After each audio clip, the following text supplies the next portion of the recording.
This video explains how to connect the Penny and Giles RNet control system to the PC programming station and create a backup of the wheelchair parameters.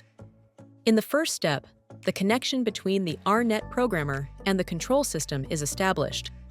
Start by opening the RNet programmer on your computer. Please note that Ottobock wheelchairs can only be programmed with the generic dealer version. You can check the software version and the connection status in the lower right corner of the screen. Next, connect the computer to the wheelchair. For this, you need an interface, the so-called RNet dongle. Integrate the dongle into the bus system wiring and connect it to the computer.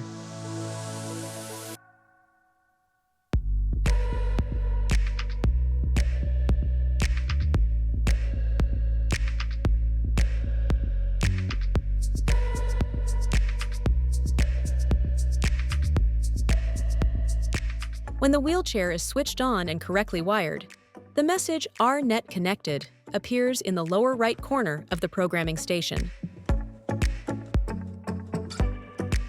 Begin by loading the wheelchair parameters onto your computer. Click the blue downward arrow, Read, in the top menu bar. The parameters are now imported from the wheelchair. We recommend always creating a backup. Select File, Save As,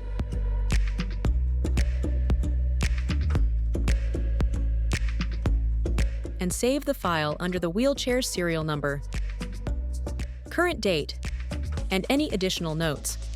This ensures that you can restore the original settings at any time or transfer to a new controller if necessary.